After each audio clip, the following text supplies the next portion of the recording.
accountability of transnational corporations. This event is jointly organized with PAX, and in particular with Egbert Wesseling, whom I thank for the opportunity to organize this jointly. Obviously there is also a close relationship with PAX and the Instituut. We are at the same time, I think tomorrow, also involved in the PAX moot court competition that is taking place right now at the Peace Palace, if I'm not wrong. So my plan here is not to go through the details of the case. Our three speakers know it much better than I do, and will be going into it at length. However, there is one thing I would like to draw your attention. My intern, Nancy, has prepared a little background document that is available on our Doing Business Right blog. So you'll find it online, which provides, I think, a good and short overview of the case and of the key various elements, both factual background but also procedural. So if you want to have a look, it's on our blog. Let me now introduce briefly our three speakers for today.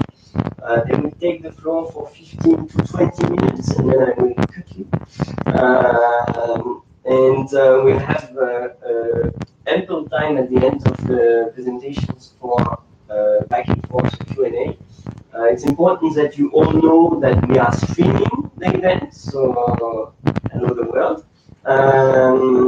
So that is for, let's say, the procedural aspects. The personal ones, we have the first speaker is Egbert Wesseling from PAX. You are a senior advisor at PAX, and you are responsible for the program of natural resources, conflict and human rights.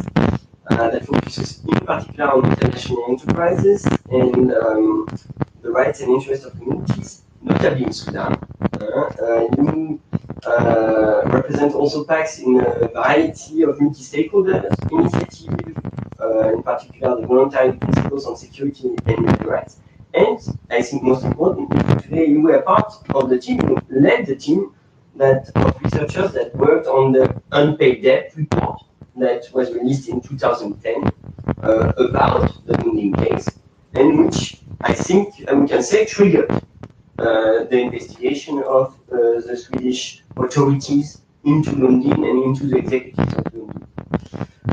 So we will be focusing mainly on the underlying facts behind the case, the context, the Sudanese context, and fleshing out about what the Lundin case is about. Okay.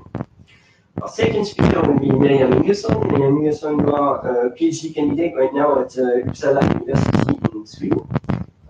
Your research project explores corporate criminal liability in international criminal law and the intersection between domestic criminal law and public international law. So you are ideally placed for the discussion today. But you were also before working as a prosecutor for the Swedish Ministry of Justice. So again, you see it also from the other side, the practitioner's side. And we'll be looking to you to analyze a little bit the case from the Swedish perspective. So tell us more about the intersection between national criminal law, international criminal law, the procedural aspects, the nitty-gritty procedural aspects related to the case. And we will finish with Mark Taylor, Dr. Mark Taylor, I'm sorry, a postdoctoral fellow at the University of Oslo, but also currently a visiting fellow at the University of Amsterdam. You have a book coming out soonish on the war economies and international law, regulating the economic activity of armed conflict, which will be published with Cambridge University Press. And Mark will, let's say, put the Lundin case into the broader, both academic but also practical context of criminal liability of corporations for human rights abuses in the context of conflicts. So, without further ado, Egbert, the floor is yours. You have the clicker. Yes. And the mic is on. Yeah. Yes. Thank you very much, and thanks for hosting us. I'm a historian by training. I'm not a lawyer, so I'll try to stick to the history. And I will start with a crash course in history of Sudan. Sudan, as we knew it before 2011, was the largest country in Africa. About 40% of the surface of the United States of America. The north is basically Muslim majority, already in the early 19th century, half of them Arab speaking. The south, by then, was had traditional religions. The border between North and South Sudan, as we know today, is basically grown out of the border where you could take slaves from and where you could employ them. The slave, Arab and Ottoman slave business in Eastern Africa is centuries old, and some of the roads from South Sudan to slow down and then north, basically, traditionally roads were one of the most economic, base of economic relationship is basically taking slaves from south to the north. This is important because it's important in the minds of the people how to look at each other. In 1821, the then Egyptian ruler, formerly part of the Ottoman Empire, pierced the Nile, which basically opened South Sudan for real business. Those days they was essentially looking for ivory, but gradually slave trade became increasingly important. And by the end of the 19th century, the British started to rule Egypt. Britain took effectively control of what they then called the Sudan, but they maintained the border south-north. Basically, they did rule now North Sudan, and what the country that we now know as Sudan. As it ruled other colonial empires, they did educate people, they did build the civil servants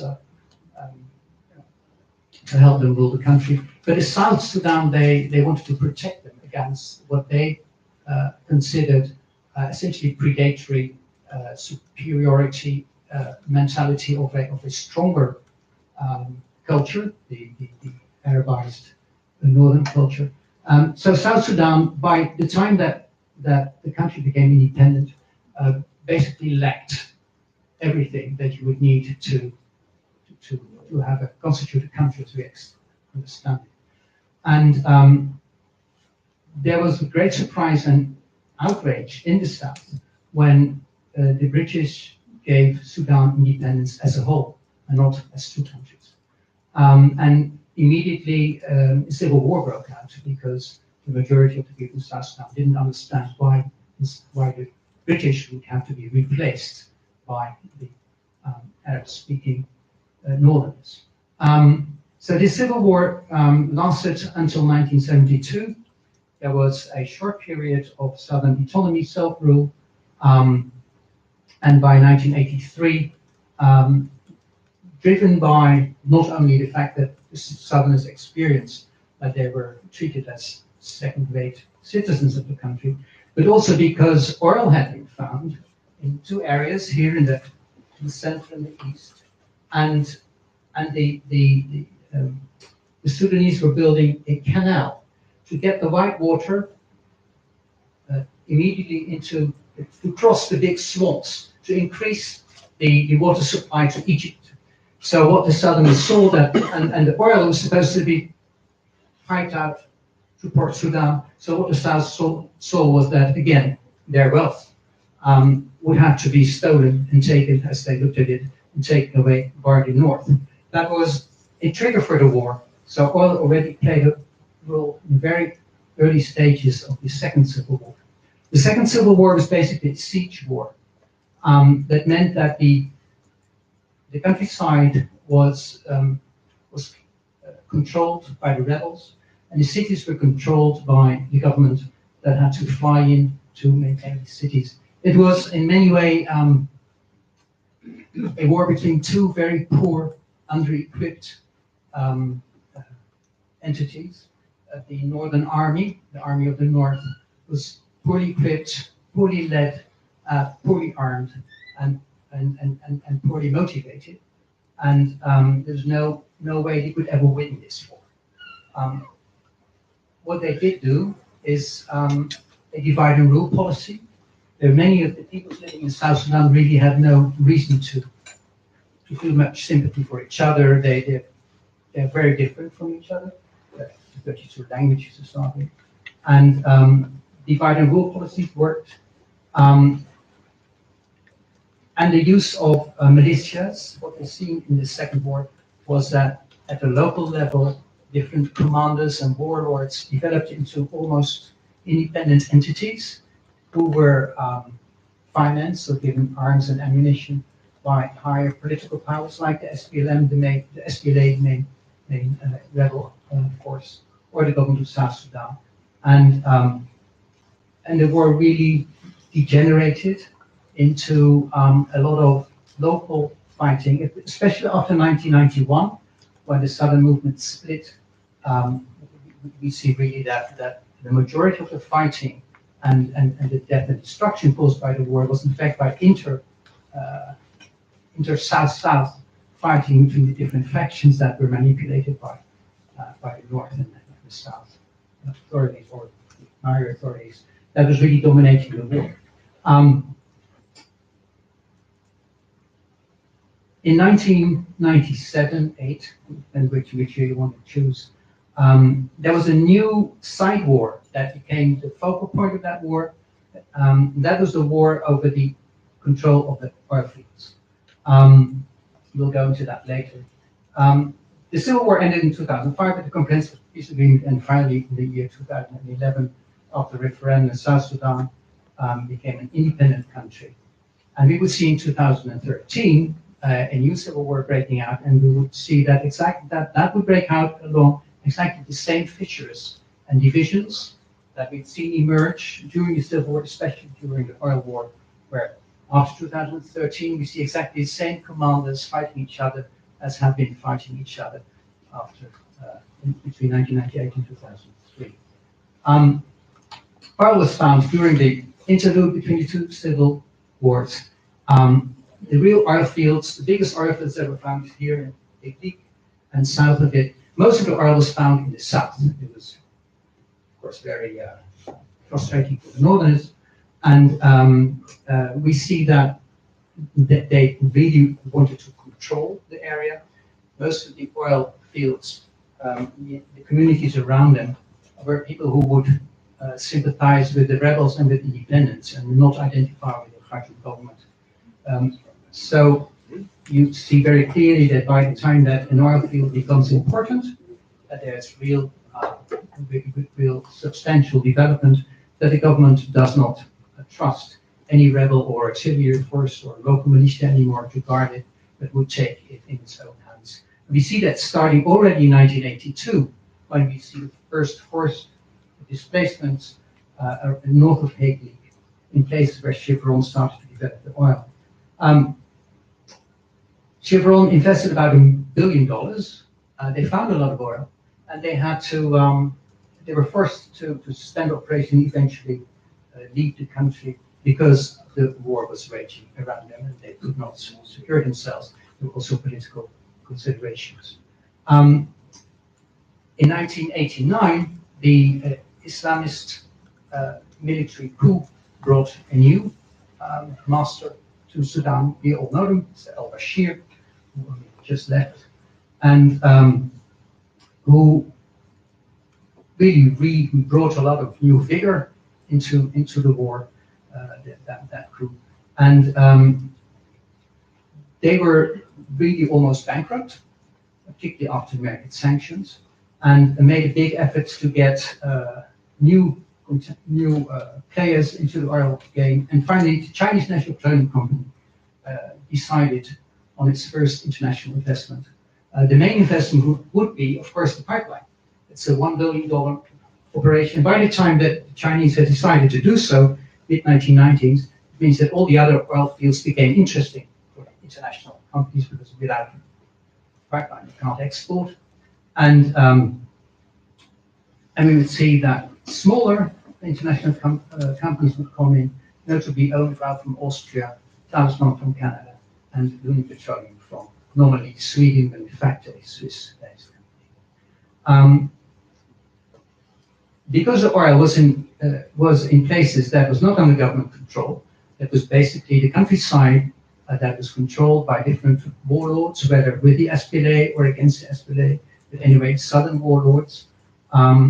You could characterize the oil war as a military campaign by the government to secure and take control of oil fields, where they used Nuer and Arab militias as auxiliary forces. This is what it looks like. This is typical Nuer village. The level of material development is not very high, but Nuer consider themselves the richest people on earth. Whenever I go there, they ask me first, how many cows do you have? And I say, none. They pity me. The second question, how many wives I have, of course. Well, then, there. It is a fair, the population density is very low. And cattle is really what life is about in a Nuer area. The cattle cannot live without human beings in this area, and human beings cannot live without their cattle.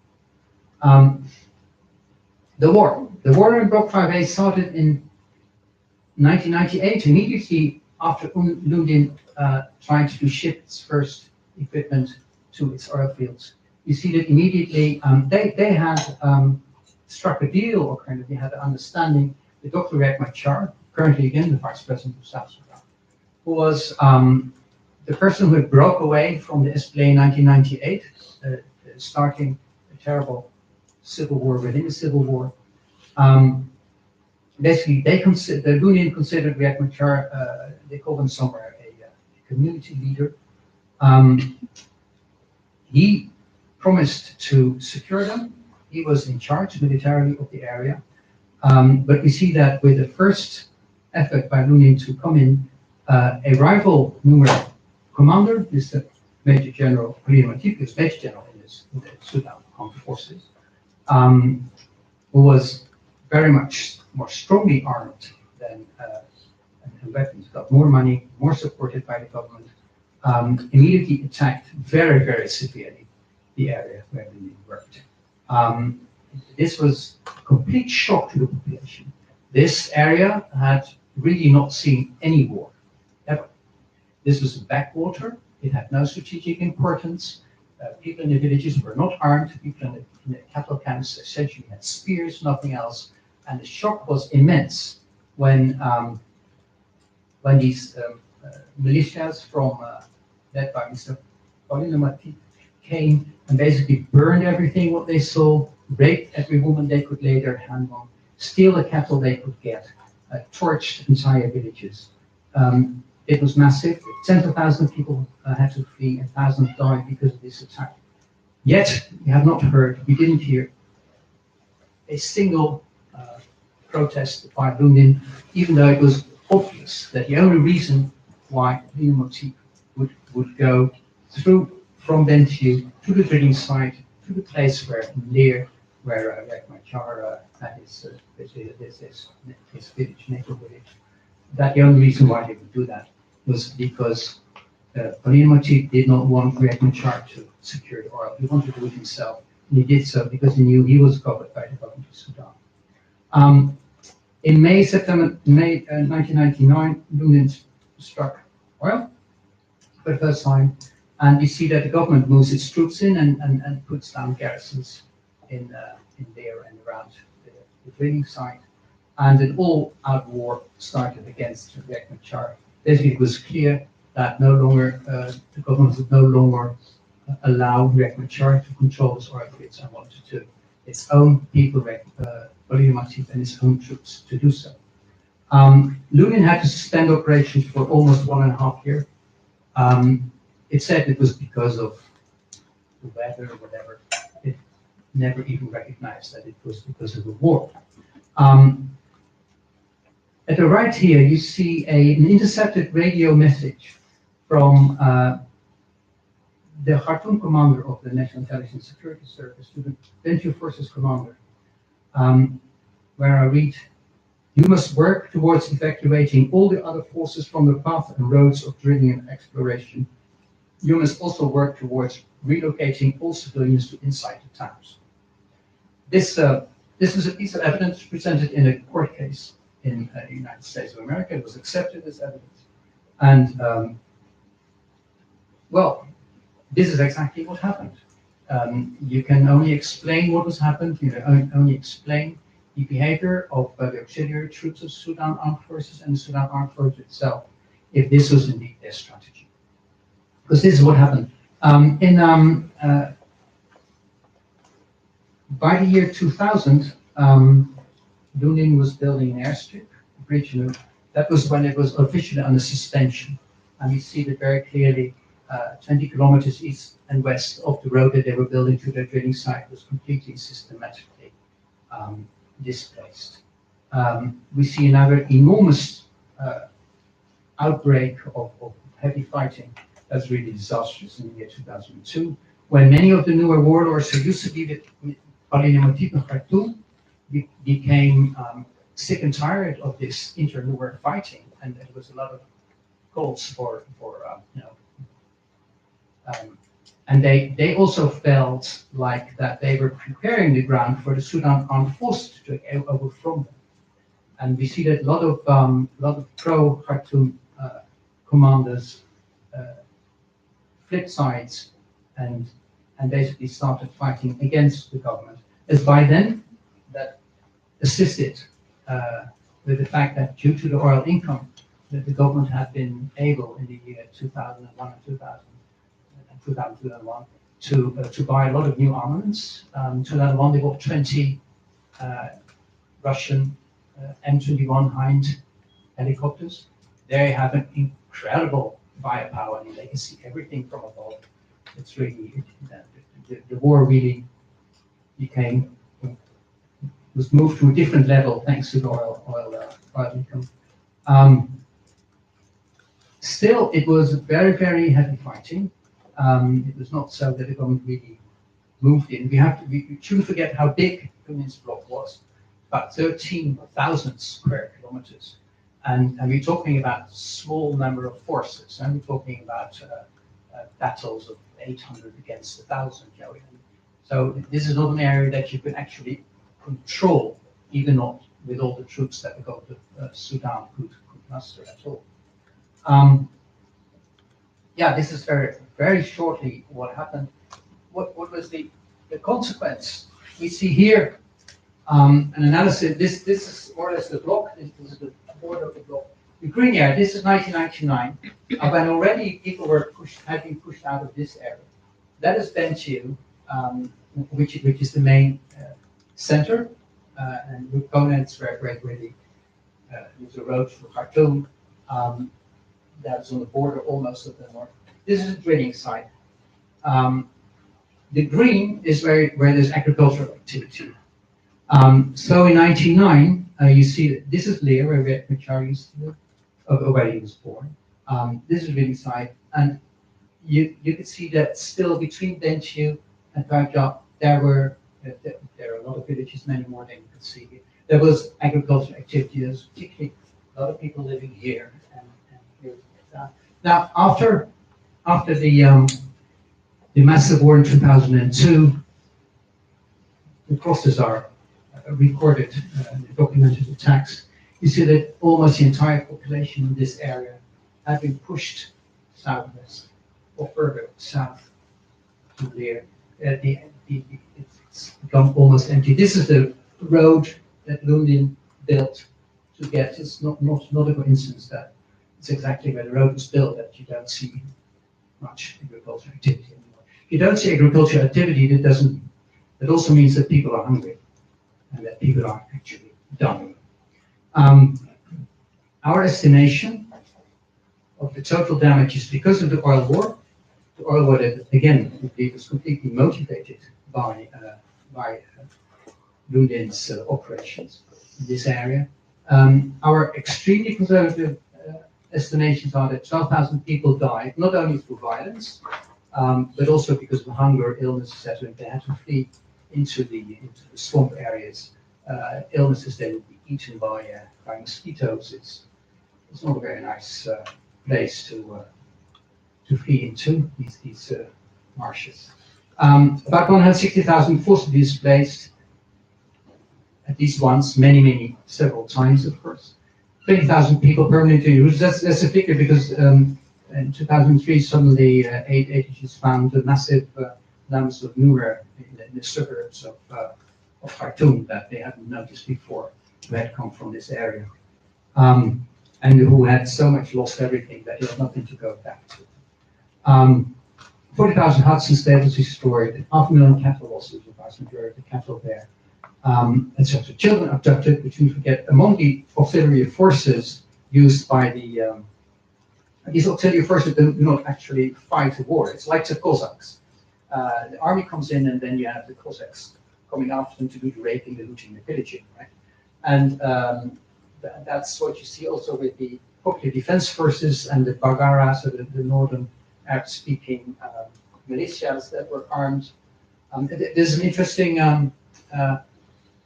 interview with some of these members of this unit that used to say, yes, the colonel came and he showed us a matchbox and says, go south, you know what to do, and we will let you. This is more or less what happened. And among the things that of course they used to do is abducting children, slavery, still happening at some scale in these days. Yeah, one thing that is not often looked into, people look at active damages in these cases, but there's also the incredible loss of opportunities. I mean, all the clinics were destroyed, the schools, etc., etc. People found themselves in refugee camps, and really the idea that they were living some kind of a wretched, miserable life before that is complete nonsense. This was a healthy population, there were schools, and yeah, they really lost a lot. What crimes were they committed? It was all very well recorded. We have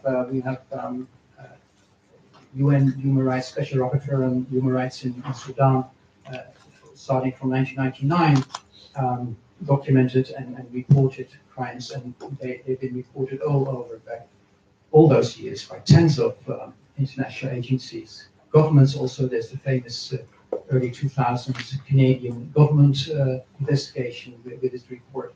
It's also very clear. But what you see, there's systematic intentional targeting of civilians. The population seems to be much more primary target of both the rebel armies and the militias as the government's forces and auxiliary forces than other armed people were. Murder, you must really imagine like that. At the morning, people would come into the village silently and basically starting to kill everyone that they saw. Torture, rape, pillage, arson, forced recruitment. We see both sides massively, particularly the militias, but also the government, relying massively on forced recruitment. This is not a popular war.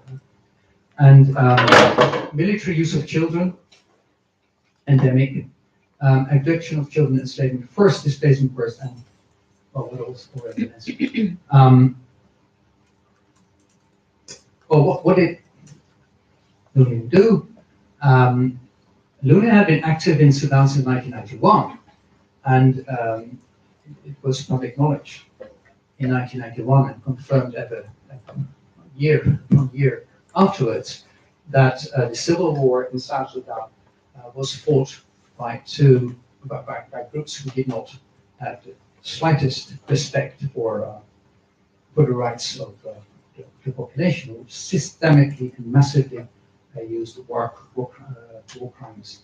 Lundin knew that the area they were entering had been peaceful ever before, and they actually experienced directly the viciousness of war.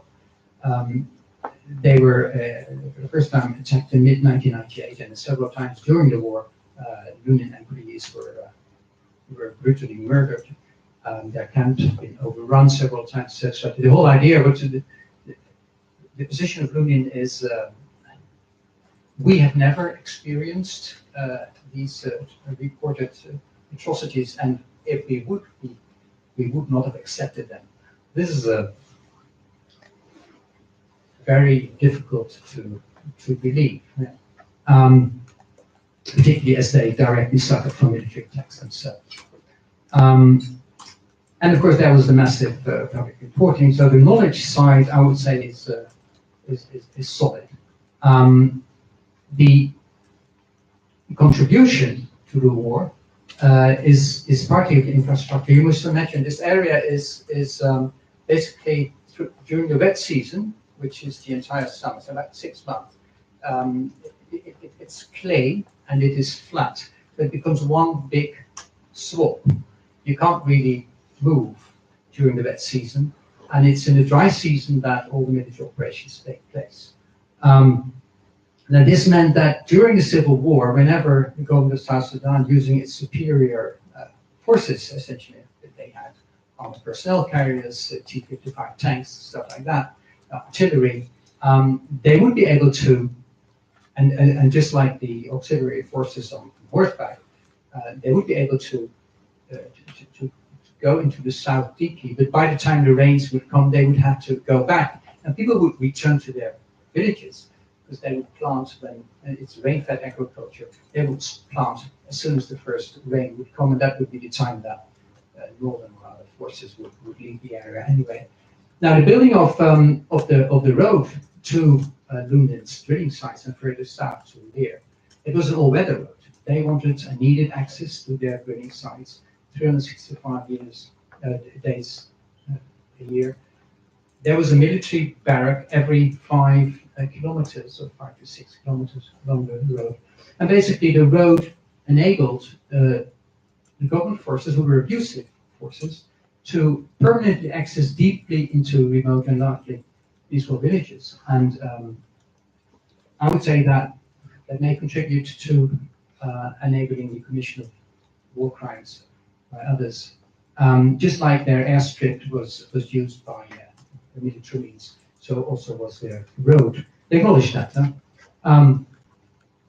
It has been alleged that Lundin also provided services to militia forces. That would not be a surprise, because we know for a fact, has been documented and acknowledged in court, that other oil companies did so. Now, this is hearsay. I have not spoken with anyone who actually said they had seen that. It will be interesting to see if the public prosecutor will be able to come up with evidence that there was indeed a direct material contribution by Lundin and their employees to southern militias who are known to have committed crimes.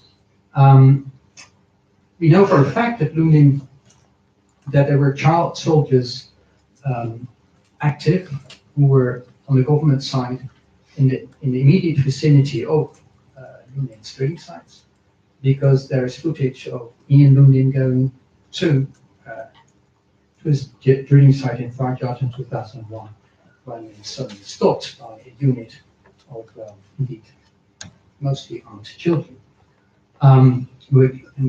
Clearly, the security surrounding Ian Lundin on that trip was not at all surprised and did not consider these people dangerous at all out in the country. So that would suggest that these children were indeed part of a system that was providing security to the operations. Lundin did, and that was a demand from the government. Not in the beginning. In the beginning, 1998, 1999, Lundin's security staff was mostly people who were aligned with the Char. Later, you see that they're employing increasingly Northerners, people with a security background. One person we have been able to positively identify was Colonel Mohammed Mokhtar, who used to work for military intelligence of Sudan, and who's known to sit on the Special Security Council at the Ministry of Energy in Khartoum, which is actually running the war. And so if it's true, and I believe there's very strong reason to believe that it's true. I mean, I've heard from oil companies in Sudan complaining that they have to employ a security personnel that designed by the government only recently, but also 90 years ago when I was running around in those places. So it would be very surprising if this were not the case. And then more in general, Lundin stayed put. They denied that anything was going on. It was only not before 2001 that we're even mentioning that there was may have been a security issue around their operations. But they stayed put while they knew there were systematic and large-scale crimes committed in their environment that were clearly related with their activities. And while they were doing so, they were cooperating with, depending on known perpetrators. And I'm not a lawyer, but in my logic, that looks like encouraging misconduct. There's a picture from the Lundin website. This is their road to their building brick. You can see how vast the areas are. They've been shoveling this sand to get that road, basically. This is also on a road, and here you see one of the military camps with 3 armed personnel carriers. It was really militarized road. Both the building of the road was a military operation, but the keeping it as well. The road's been very heavily fought over in 2002 in particular. This is a picture from February 2003, where you see what you could. I mean, I have hundreds of these pictures. This is a village near Quarch, where you can see burned pupils. There's some were not burned, so you can see the pupils. It's really visible all over.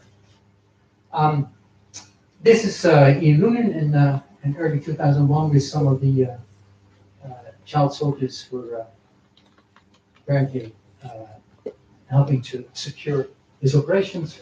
What Lundin should have done, first of all, in 1997, before even starting a business relationship with the government of Sudan, they should have done their due diligence, made conflict analysis, analyze the human rights risk, not only for themselves, but also for the population, of course, and assess the state's willingness and ability to protect civilians and to work in accordance with international law. I'm sure that if they would have done so, they would not have signed a contract. And it is hard to see how they, with good faith, could have signed a contract without knowing the risks that their operations would or could have on the population. They should, of course, have demanded guarantees for the way the security was provided. And if you sign a contract to work in an area that is not under control of the government, you know that something has to happen. And it's not strange with the government of the moral quality of the National Islamic Front government of Khartoum that you ask for certain human rights guarantees. They should, of course, in 1998, when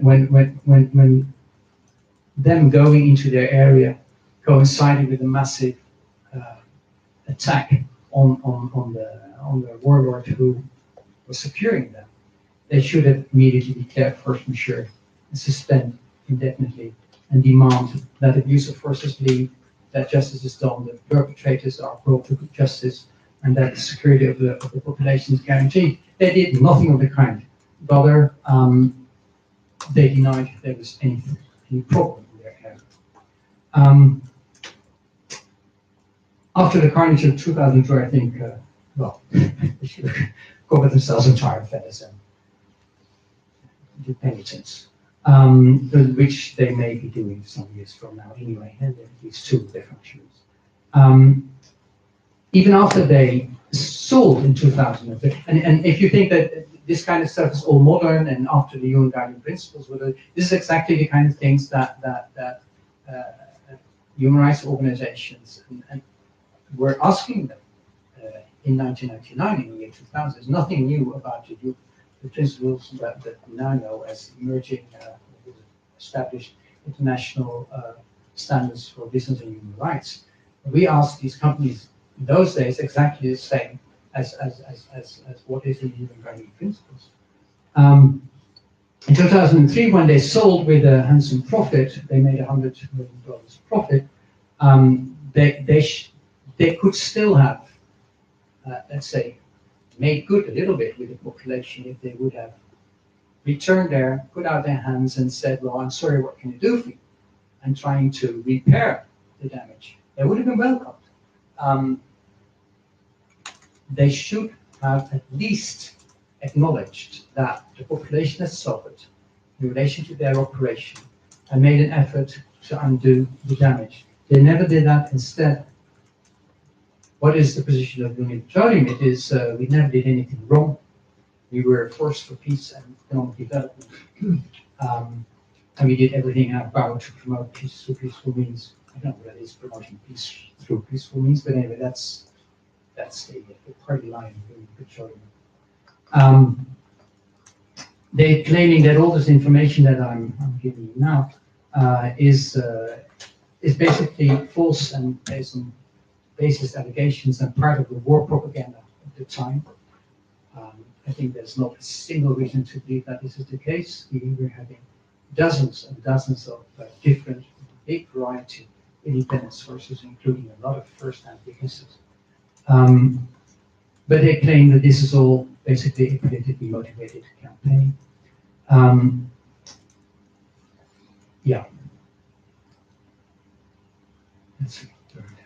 And now I have a little video to show you. This is with interviews with women.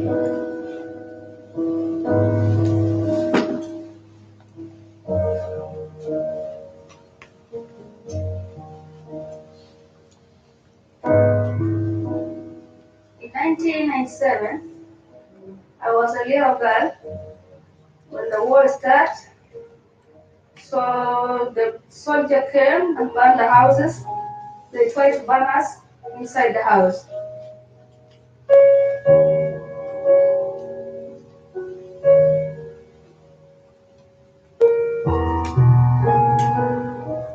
The soldiers came to our place.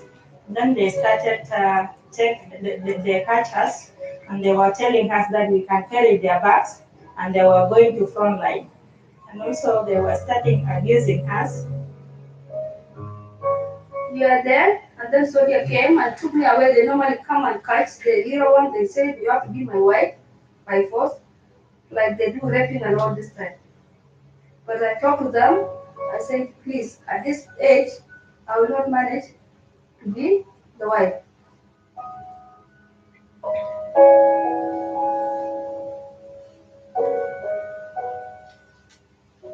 I was 17 when the war broke out in my place I was. So I saw a horrible situation when we got a news that the village is going to be attacked by a militia. In the morning, we start running. What I saw was a very bad condition to my people. The women and the children were running. Some of them, they are being shot. And I saw my people dying, children and women.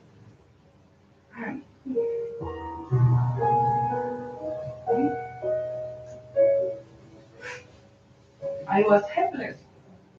I can't do anything.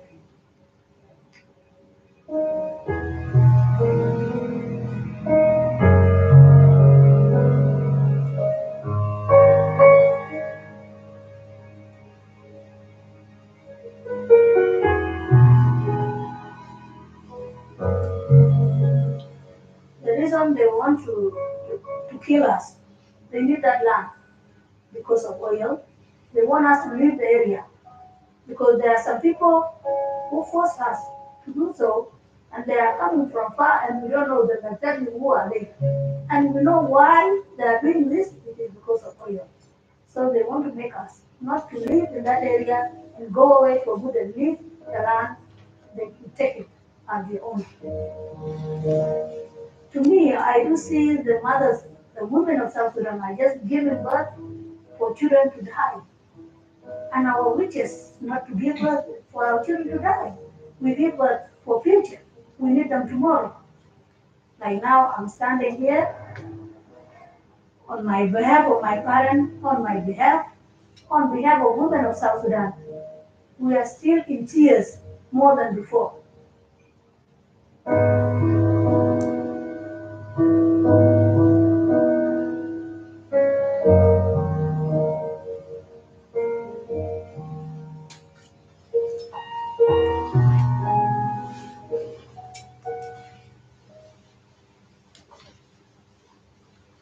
Thank you, Egbert. And now, turning to Miriam, I guess building on the case against Lundin in the way that was made by Egbert,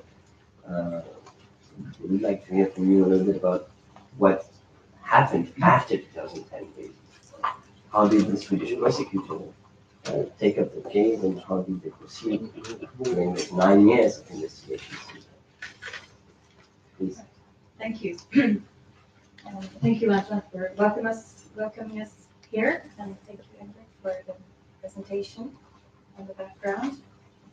I'm about to be a little bit more formalistic because I'm going to describe the context where this investigation has been ongoing since 2010 and the legal context of the Swedish legal system. And so, a short introduction to the Swedish. I will start with a short introduction to the Swedish legal system, and then I will go into some particularities of the case, some procedural aspects, and some substantive legal issues. And lastly, I will say something about the timing of the case. And so, the Swedish legal system is a Nordic variety of a civil law system. So in that dichotomy between common law and civil law, it falls into the latter, mostly because of the use of codified sources. But it's also sort of set apart a bit from the continental systems, so forming a sort of category of their own within other Nordic countries in a bit. And between them, the Nordic countries are harmonized, so and they share some characteristics. That's a difficult word. Setting them apart. So, considering international law, Sweden has non-constitutional dualism, which means that international law would need to somehow be incorporated or transposed into the legal system. There are some monist traits, but mainly dualist. And so the applicable law that is relevant in the Lundin case is a law regarding war crimes. It's an implementation of international humanitarian law and international criminal law by method of reference. I'll get back to that in a bit. But this law, it dates back to 1948, and it was also revised in the mid-1980s, but it wasn't put to use until 2006. And since then, there have been a handful of cases. So the first ones were cases regarding the former Yugoslavia, and there have been cases about Rwanda, and lately some stemming from the conflict in Syria and Iraq. And from 2014 onwards, we have a new law in place, which is not by reference. It's a modified incorporation that is trying to build a legislation that will fit sort of snugly with our own statutes. So, like the first general observation is that the state of play in the Swedish legal system is that there has been considerable development in the last 10 plus years, 10 or so years of capacity. It's not, well, there's the new law, but mostly it's the fact that the judiciary are engaging in the matter of international criminal law. There is a building body of case law and cases are being reported to the police, which is the condition for investigation. So, yeah, that's sort of the new scenario, which makes the Swedish judiciary better set than ever to handle this kind of investigation. So the state of play of the investigation is that it's been ongoing for quite some time. The most interesting procedural part is the interplay between the duty to prosecute on the part of Swedish prosecutors and the Swedish rules on jurisdiction. And this accounts for the fact that there has been a government decision already at the stage, and I will explain a little about that. So the investigation is being carried out by specialized prosecutors at the General Swedish Prosecution Authority.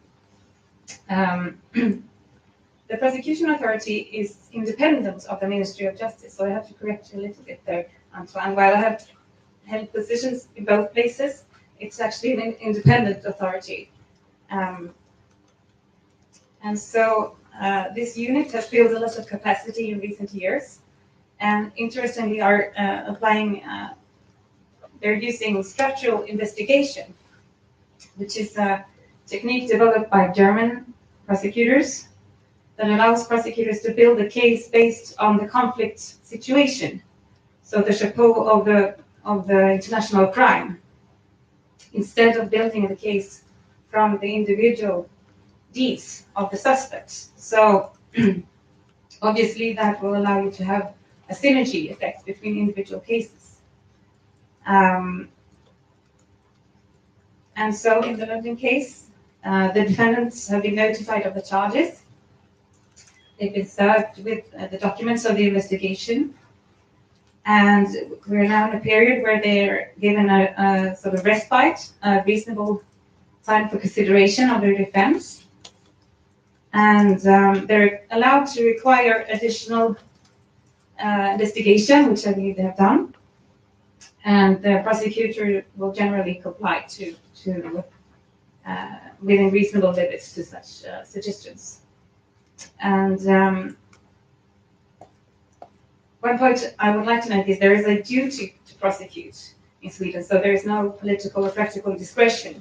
So when a case is reported, as was the case here, there's a duty to investigate, and if there is enough evidence, there's a duty to prosecute. And this interacts with the rules on jurisdiction, because the rules on jurisdiction, when the crime has been committed when it's an extraterritorial crime, so outside of the Swedish territory, are quite broad. So at first glance, it would seem that it allows for universal jurisdiction in almost every substantial criminal case. And given a duty to prosecute, you would see why that would keep the Swedish judiciary quite busy. But the function of the government is to reel in that jurisdiction and have it align with the obligations of international law and jurisdiction. So the prosecutor then has to apply for a permission to prosecute. And the decision of the government is based on the nexus to Swedish interests and to foreign policy and international law. And so that's the procedure so far. There's a proposition reform being proposed where more powers will be placed with the prosecutor general, but until now it's this decision on whether or not to allow jurisdiction is with the government.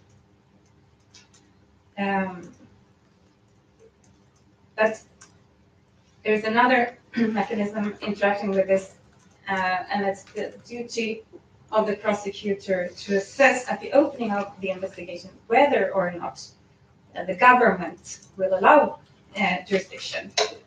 So already at the start, the prosecutor is under an obligation not to prosecute if it can't be anticipated that that the government will allow it based on jurisdiction. And this means that the cases that are tried by the government are fairly clear-cut. It's considered quite a formal stage in the investigation. Usually there will be no litigation, and the parties to the criminal investigation do not have standing as parties to the procedure at the government. And this is one thing that's particular to the Lundin case, because Lundin, or the defendants in Lundin, they decided to challenge this and argue that they should have standing as party to the process with the government. And they exhausted their remedies as high as it goes to the Supreme Administrative Court, which ruled that they do not have the capacity to overrule the government in this case. So, but there was a bit of extra drama compared to how it's usually played out. So that's one procedural aspect.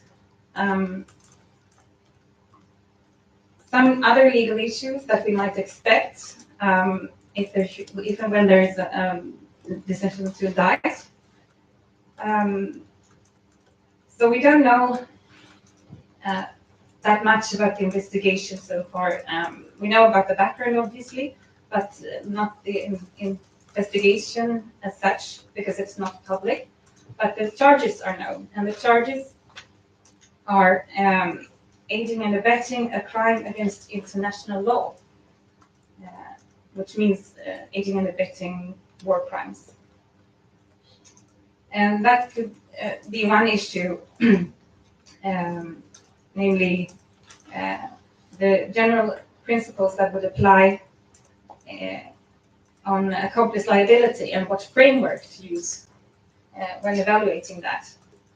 So the applicable law, as I mentioned, is the one that stems from 1948, and it's implemented international humanitarian law by reference, meaning the idea was that anyone who commits a grave breach of international humanitarian law in conflict shall be guilty of the crime, which is quite awkwardly called crime against international law, but it generally is taken to refer to war crimes. And so one issue could be which standard to use in terms of general principles, because in the obligation in international law is to prosecute the substantive crimes, and in doing so, using whatever general principles apply in the national jurisdiction, in the national judiciary. And the idea is also, if you stick to that solution, the national systems are kept coherent in terms of the general principles, the very machinery. So international tribunals, the courts for Rwanda and for Yugoslavia and later the ICC, have developed international legal standards for general principles in recent years. But that's not, in my opinion, part of the obligation on states. The states are not obliged to apply those principles, the general principles or the procedural rules. But given the structure of the reference, the implementation by reference, you could argue that it references also any kind of international legal rules. So that would mean also the general principles and procedure rules used by the international tribunals. And in that perspective, the Swedish rules on accomplice liability, they will yield if there is anything otherwise specifically regulated. So it's quite weak language. So if you make that assessment that the reference is to the entire body of international law, then you could argue that that is specifically regulated and that that standard should apply.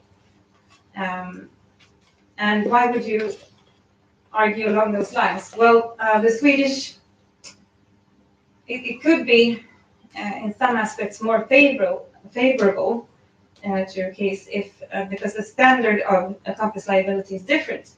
In the Swedish general principles on accomplice liability, it's not required that the act of aiding has a substantial effect on the crime. It doesn't have to contribute to the success of the crime. It's merely, it's enough that you take part functionally, either physically or psychologically, in the act of the crime, whether or not you further the cause or you counteract it even. But the tribunals seem to be leading more towards the standard where the act of aiding and abetting has to have a substantial effect on the success of the crime. So there's a difference there. So that could be one issue that's argued in this case. And another aspect, which is a novelty in the Swedish system, is the business, the corporate aspect of the crime. Because in Swedish law there is no corporate criminal liability per se, only individual criminal liability. And so the very idea of having grave crimes committed in corporate settings, and especially if not the typical kind of economic crimes, that's sort of counterintuitive to Swedish criminal lawyers at least. And so there are some principles on liability of due diligence and omission, but courts are quite reluctant to apply these principles, even in cases that are sort of squarely in the economic field, economic crimes. So having a case linking corporate directors to international crimes outside of the economic sphere is quite a novelty. And I think perhaps what stands out most in that respect is the element of the corporate fine and forfeiture. Because Lundin made public that they have been notified that there may be a corporate fine in this case and a claim of forfeiture. And so the corporate fine, that's an instrument which is very rarely used. It sort of systematically replaces corporate criminal liability functionally, not in principle, because there is only individual criminal liability. But this, the corporate fine has been criticized for being a poor piece of legislation, and at least it's not being used to the extent that was intended.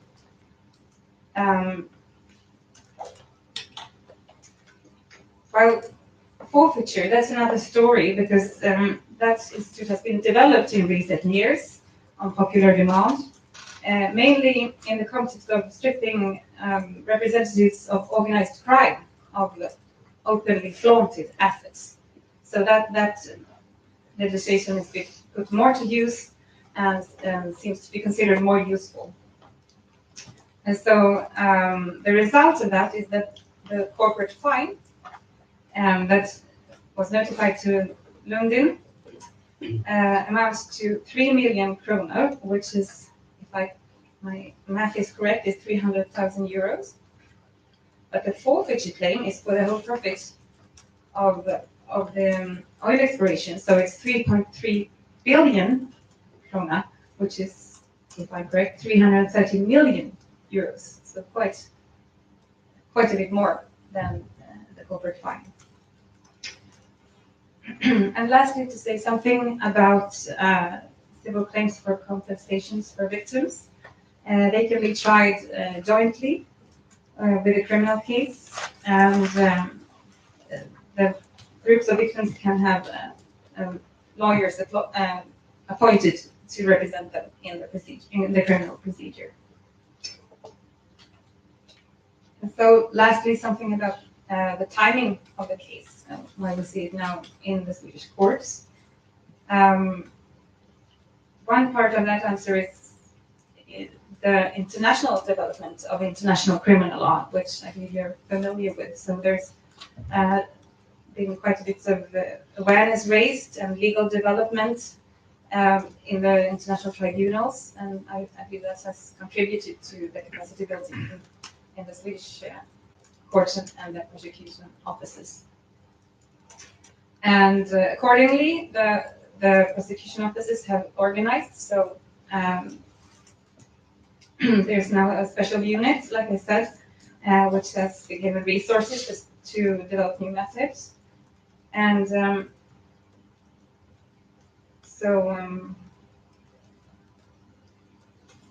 I mean, the capacity building and the duty to prosecute is one reason why we see more and more of these investigations.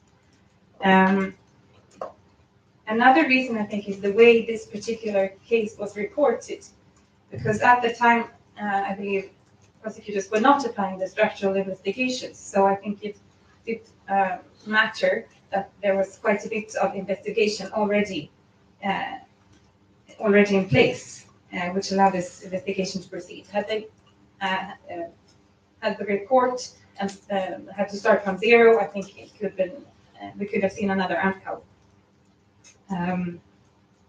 But still, it's taken a few years, and so why hasn't there been why hasn't the investigation progressed faster? Well, it is still a very complex investigation. It's unmatched in scale, and it's unmatched in sort of application of the so-called old law. And so any prosecutor that would undertake this investigation would need to be very thorough in order to proceed. And I believe that sort of has affected the timing of the case now. So where we're at, the state of play is the next step is whether there will be a decision on indictment, probably during this year. Thank you. And now finishing with Mark, I guess, I mean, here Miriam has already done a little bit of my work for me, connecting it to international developments. I think we are at the moment, in particular, on civil liability, where there have been huge cases decided, both here in the Netherlands with the Cayobel decision, but also in the UK with the Vedanta decision, and now turning to criminal law. Is there something brewing in a way? Because we have Lafarge in France that is ongoing investigation. We have the Dutch prosecutors that opened an interesting case against a Dutch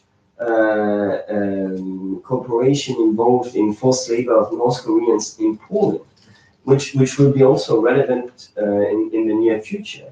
So here, maybe that's up to you now to tell us, to put it into that context. Yeah. Well, thank you, Antoine, and thank you to you, the Asser Institute, and Hux for the invitation to be here. And thank you to the colleagues here who have made very really excellent presentations and also very moving presentations.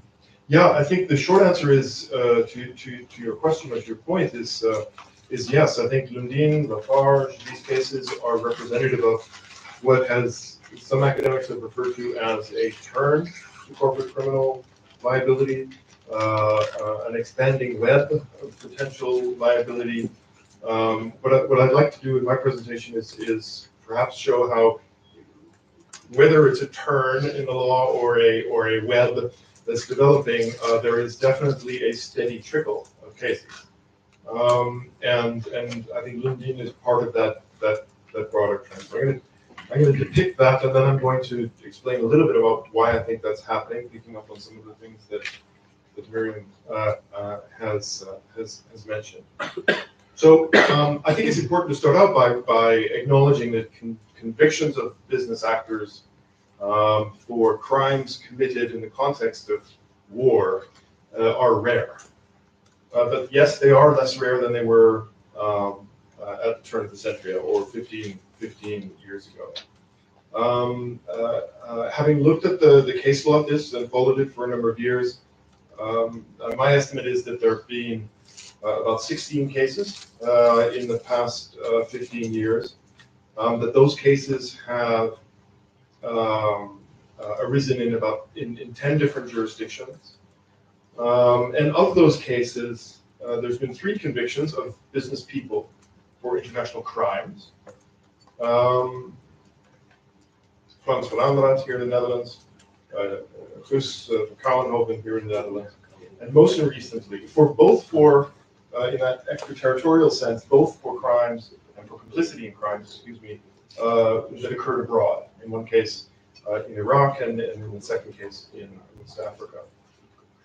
But the third one, which just reached the results at the end of last year, was in Argentina, and involved the conviction of executives of the Ford Motor Company of Argentina for complicity in the disappearance and torture of trade unionists in the Ford factory during the dirty war of the dictatorship in the 1970s in Argentina. But I think it's important that it's understood that these are convictions of individuals, as Miriam pointed out, not of companies. But so out of those 16, there have been 4 other convictions, not under international crimes, but for involvement in crimes committed during war. And these have been prosecuted either as counterterrorism or under sort of domestic equivalents of international crimes. And here I'm thinking of examples such as a plea deal reached by Chiquita for having paid listed terrorist organizations in Colombia, the prosecution of Blackwater Guards for their participation in a massacre in the sort of square in Iraq.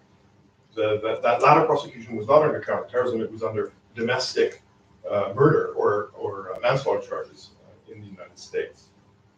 So we're seeing this kind of, to a certain extent, prosecutors trying to be creative with the law to find ways to grapple with some of these issues. And there's an additional 6 cases that are ongoing or about to go to trial. And that includes Lundin, and that includes Defarge. And for those who are not aware, Defarge involves the world's largest cement company, who's facing allegations both of under counterterrorism financing laws, as well as under international criminal law in France, for alleged activities in Syria, in the war in Syria.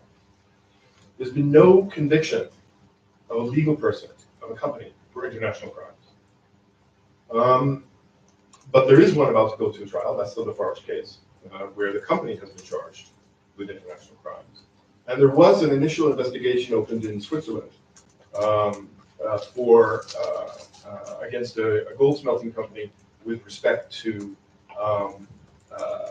aggravated money laundering for using pillaged gold from DRC.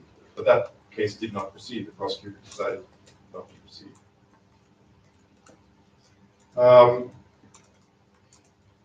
I think it's important to be realistic about these cases, as Miriam pointed out.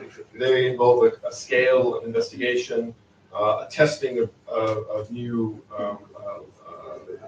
laws in many cases, in many jurisdictions, of international criminal law with transnational dimensions. But I think it's also important to point out that there's a stark difference in what's happened in the last 10, 15 years to what happened in the previous 50 years. When, in the immediate aftermath of the Second World War, the industrialists in Germany and Japan were put on trial for their participation in slave labor and pillage by the Japanese and Nazi German authorities. But in the subsequent years, there was really no legal development with respect to corporate accountability for those kinds of crimes. So why is this happening? Well, Miriam pointed out a couple of reasons. There's been very clear legal developments. International criminal law has been globalized by the Rome Statute and the establishment of the International Criminal Court, but more importantly, with respect to corporate involvement in these kinds of crimes. We've had that has led to a transnationalization of international criminal law. In other words, the substance of the Rome Statute, of the crimes of the International Criminal Court, are being incorporated in the criminal and penal provisions of countries around the world. And those are engaging with pre-existing provisions in many countries that permit the prosecution of companies in some cases. Not every country, as in Sweden, not, but in a number of countries that has proven the case.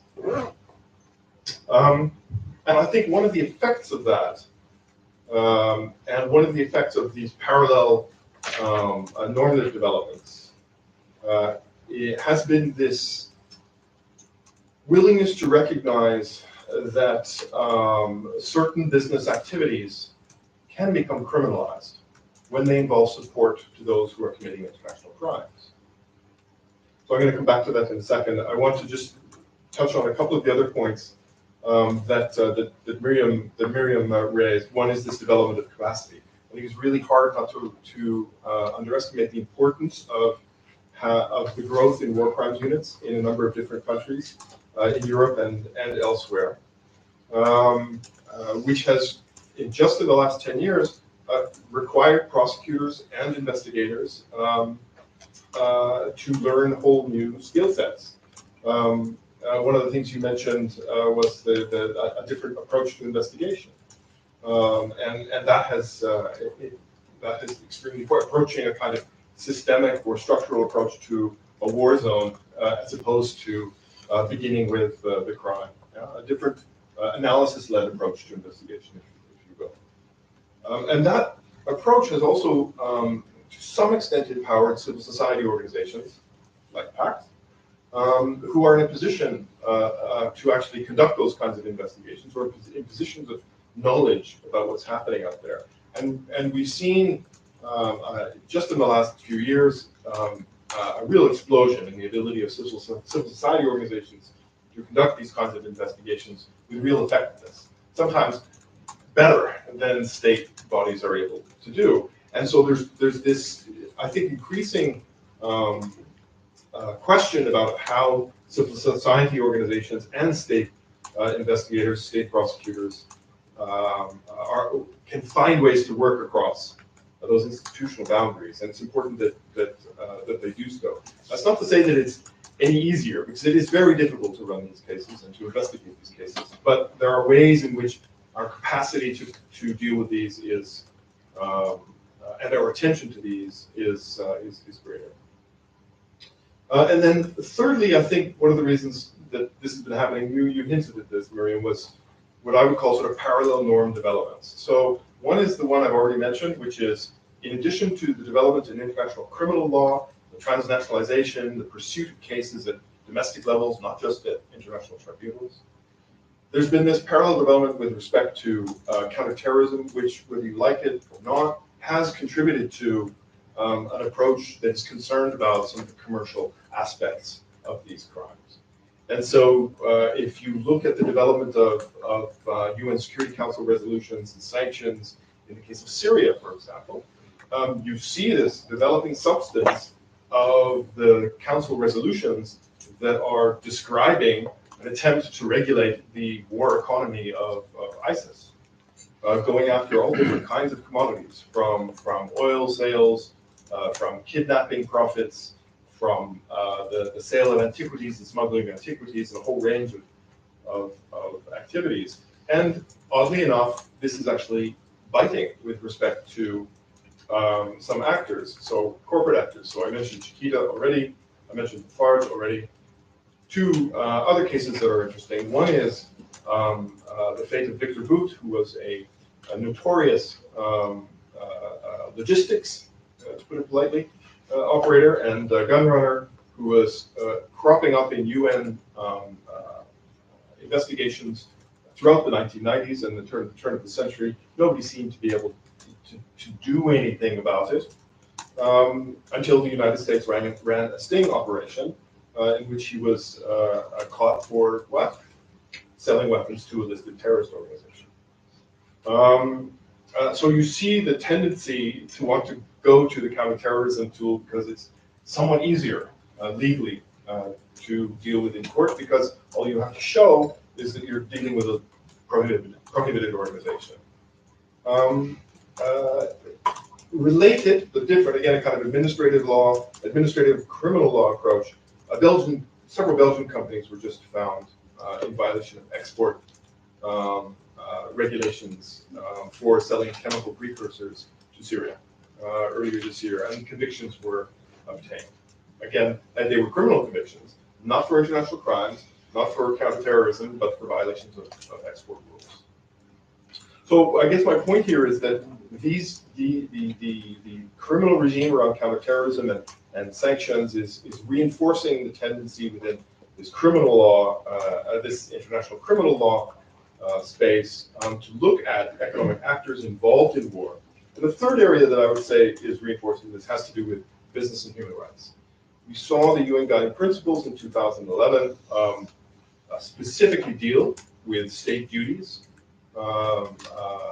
with respect to conflict, and specifically reference international humanitarian and criminal law in doing so. John Ruggie, the special representative at the time, held a dialogue with states about what their duties were to respond to their companies operating in foreign war zones. It was an interesting discussion because the diplomats around the table looked at it and said, "What? We're supposed to do something about that?" The idea that they should promote trade was very clear to them, but the idea that they should be actually advising or warning companies about the potential liabilities those companies might face in those situations had not exactly occurred to them. And Ruggie developed, to his credit, developed that approach and wrote a separate report on it, included that approach within the UN Guiding Principles. The working group on business and human rights has since taken up these issues. The Office of the High Commissioner for Human Rights has developed a whole process around corporate criminal and liability, and also tort liability for human rights crimes, which covers much of this space. So I think the short answer to, or the long answer to why this is happening, is that there's a movement among several different legal regimes to try to grapple with what is in fact the same substance.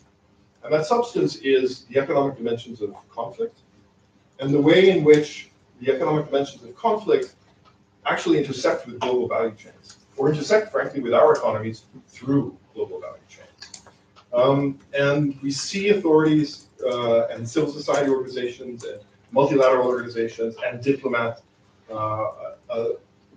looking around for ways to respond to these realities. And this goes back 20 years. It goes back to conflict diamonds. It goes back to conflict minerals.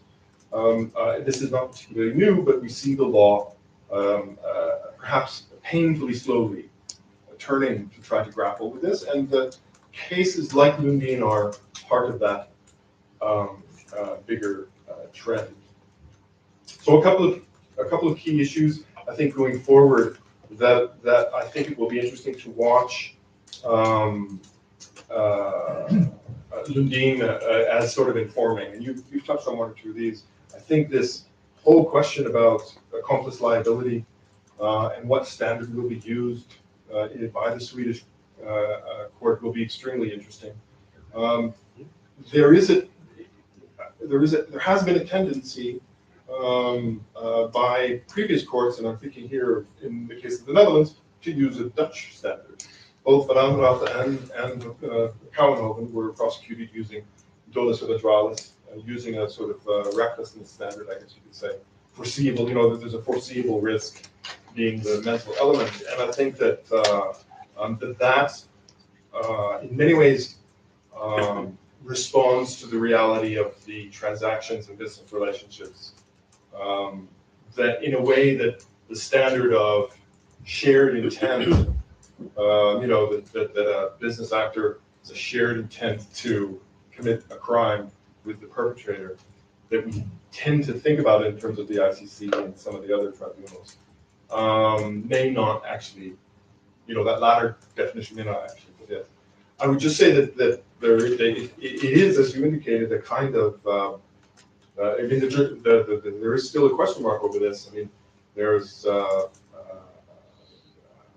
jurisprudence from ICTY in Fredinjaya, which tended to adopt a recklessness standard. The special court in Sierra Leone prosecuted Charles Taylor for aiding and abetting the crimes of the RUF. You know, specifically rejected a superior responsibility standard, specifically rejected joint criminal enterprise, went for aiding and abetting based on material support provided to the RUF, knowing material support provided. And I think that standard is one that you know, they said there was a clear mutual benefit between Charles Taylor and the RUF. The RUF was not the creation of Charles Taylor. It wasn't, you know, they weren't in a joint criminal enterprise either, but there was mutual benefit. And that enabled the court to say that there was an aiding and abetting relationship. So I think that issue is going to be very interesting to see for jurists how that plays out. There are real challenges that we face, and I think Sweden and prosecutors and the government should be congratulated for doing what, frankly, many jurisdictions don't do, which is simply to assert jurisdiction over these kinds of cases. And it's really important that more countries do so. And I guess finally, I want to say, you know, the one thing is the kind of criminal justice element of this. It's extremely interesting for, you know, pointy heads like myself to think about accomplice liability and so on. But what really matters here, of course, is the extent to which the people of Sudan see justice done and reparations following from that. And so I think there's going to be to the extent that happens, you know, in the event that happens, that will also have a big impact on how some of these cases play out in other jurisdictions as well, including at the international level, the ICC. So I think there's a number of different dimensions where the Lundin case has already had a tremendous impact and will continue to do so. Well, thank you, Mark.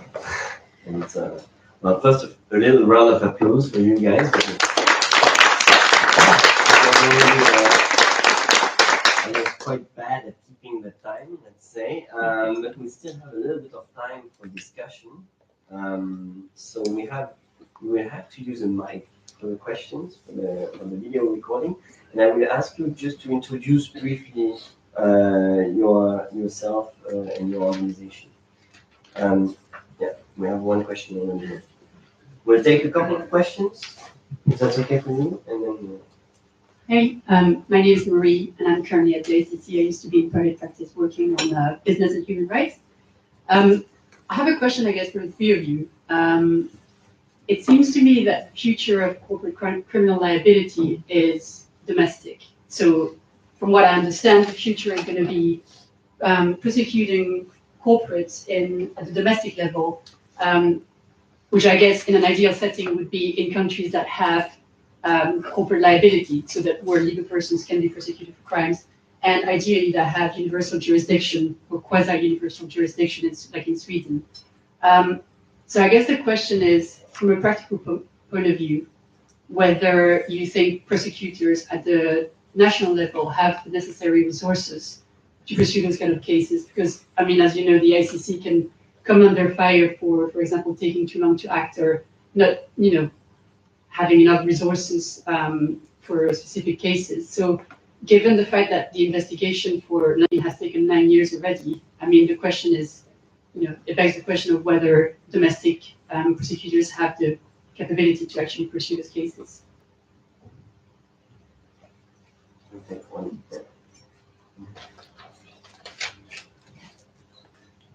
Hello, my name is Barbara van Straten. I'm a lawyer at Pocket Oliveira here in the Netherlands, also focusing on criminal law and business and human rights. I have a question for both, I think, Egbert Wesseling and Miriam. And it's indeed also sort of building on what Mark-Taylor said, that the comparison to the Van Kouwenhoven case, which we had in the Netherlands, is quite striking. And I was wondering whether that case law is already playing any part in the Lundin case, as far as you were aware, whether they are looking at it, maybe you made a contribution or submission in that regard. Thank you. And one final question for this round.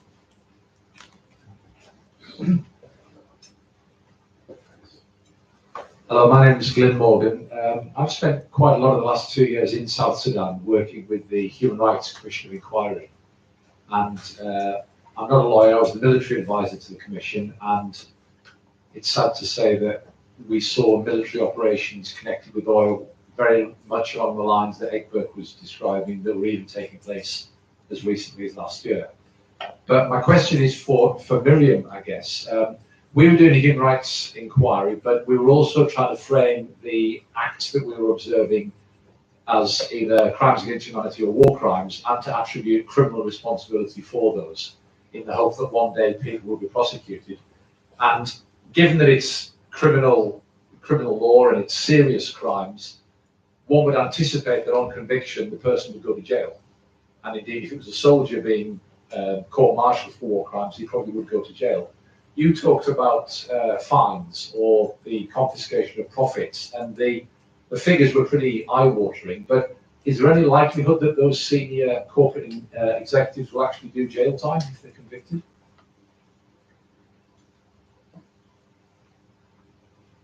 Maybe we can start with your reply directly right now on this. You need the mic. All right. Starting with the first question on the capabilities of prosecutors. I know that prosecution authorities are always struggling for resources, and there are a big variety of crimes that need addressing. International crimes which require a lot of investigation resources, a lot of court days, surely will not have enough resources allocated to them. But I believe the capabilities of prosecutors are they have developed working methods to share resources, for instance, within Europe, because prosecutors are now using the European cooperation in criminal matters also for these purposes, obviously. So sharing information and methods within the European Judicial Network, for instance,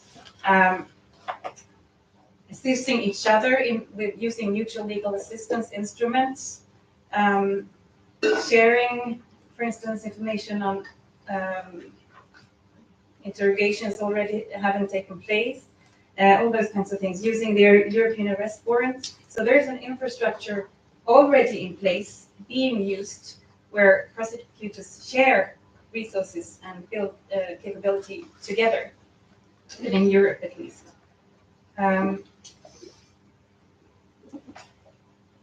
Then there was the question about the, I don't know how to pronounce this, Copenhagen trial. I'm not aware that this has been a factor in the investigation so far, but I mean, as it is part of only a few cases in an emerging case law, I'm sure this will be something that will be looked into in a comparative perspective.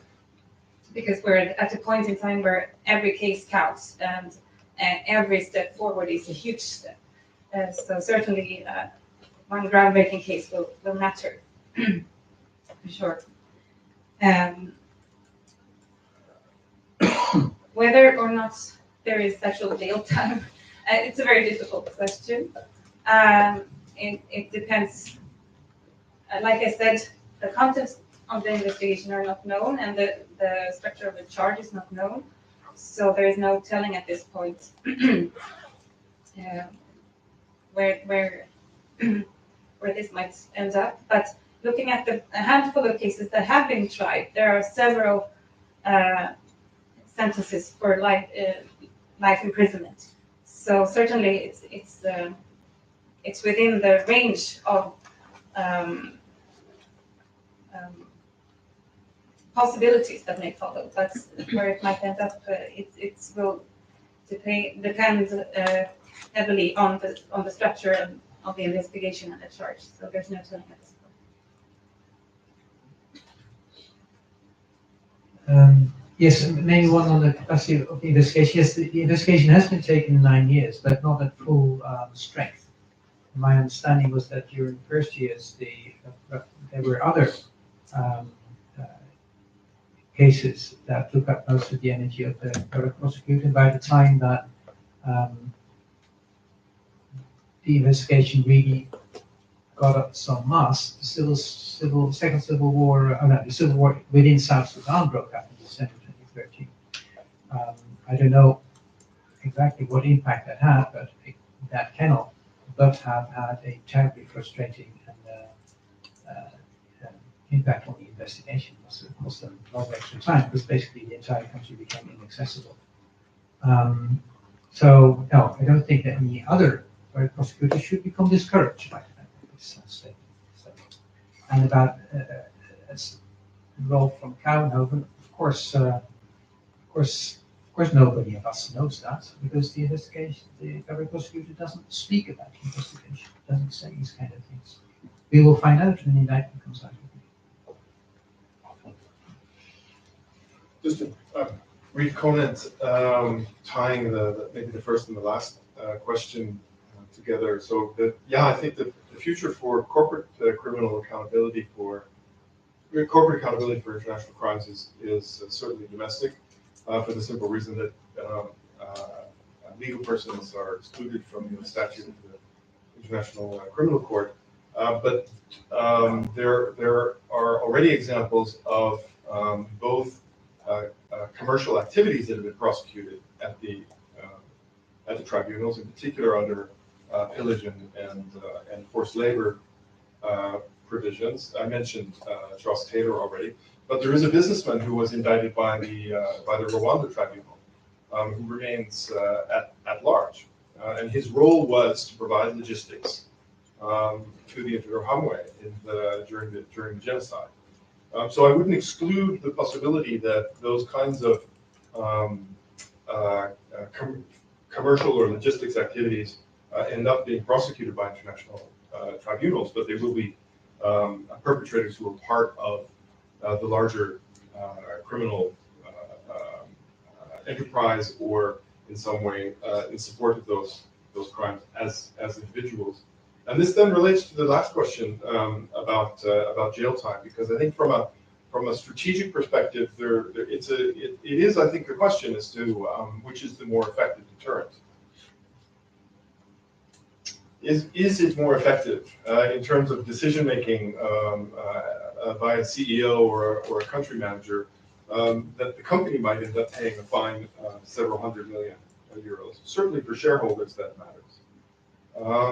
But for non-listed companies, for privately held companies, the possibility that a CEO or a manager could face jail time, I think, is a very real incentive that we tend to, that oftentimes we tend to underestimate.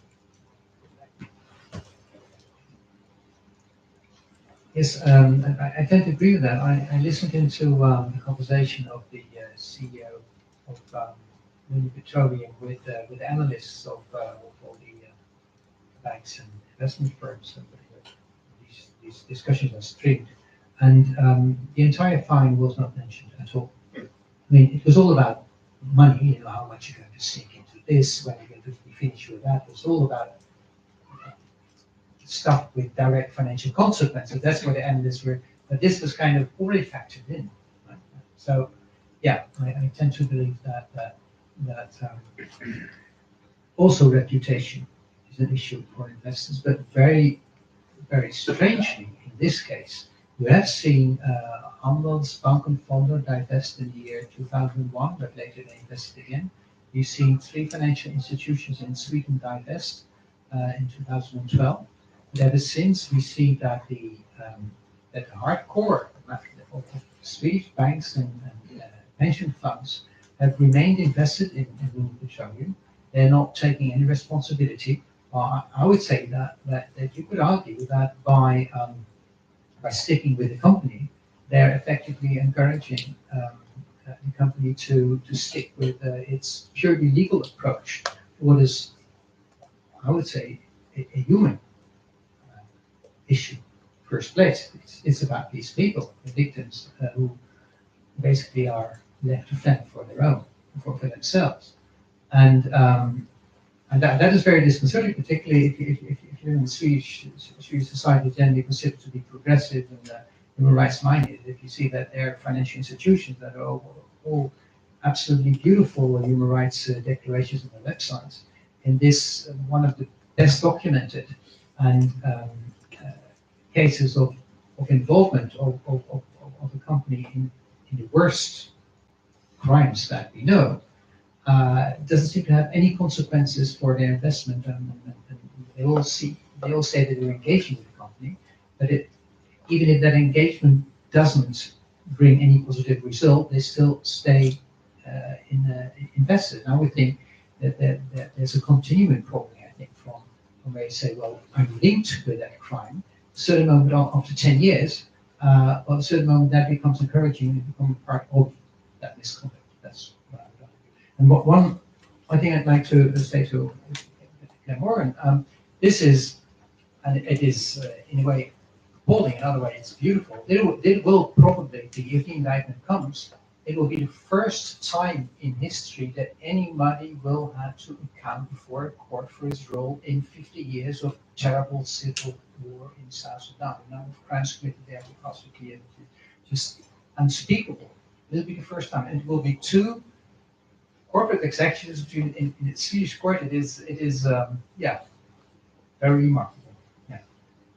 Okay, we have time for a very quick final round of questions. So, one question here. My name is Petter Borgman. I'm a Swedish journalist. I've been working for many years now. I have a particular question regarding you as a prosecutor, your former work as a prosecutor. Isn't it that when you do an investigation, many people say, are they going to be convicted? As a prosecutor, you have an obligation in Sweden to withdraw a case if you don't think you're going to win. Okay, quick answer. Yes, there's an obligation not to prosecute unless you can anticipate a conviction. So, yeah. And how does that work for in this case? What do you think? Well, I mean, it works the same as in every other investigation, which is that the prosecutor will have to make a very thorough assessment of the investigation and build a case carefully. So that in that sense, there is nothing particular with a investigation on this scale. The one place where this was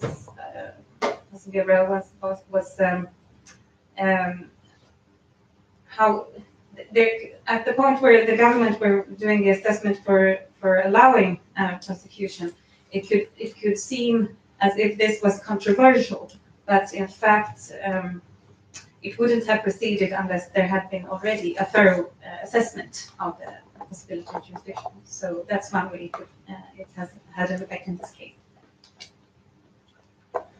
One final question. It's fine. Nobody wants it. Okay. Then we have a candidate. So this goes a bit broader than individual responsibility of corporate heads, and I was wondering whether state responsibility could also play a role in the whole. I mean, of course, it does play a role in the whole business versus human rights field, but I was wondering whether in the Lundin case it could eventually.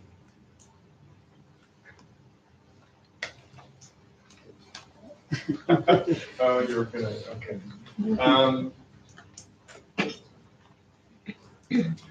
You're thinking specifically with respect to Sweden? In this case, Yeah. for instance, if it could, I mean, I don't know Lundin's ownership structure. It's possible that it could if it was substantially state-owned, if there was state investment, but the nature of that responsibility would probably end up being political. But I'm going here on a purely hypothetical, speculative basis. And the other notion is the one you've already mentioned, that states do have a responsibility, do have a duty to protect human rights, and that duty extends to ensuring that their companies operating abroad are operating to respect human rights. But not knowing the Lundin structure, I wouldn't be able to say. Maybe Egbert, you know.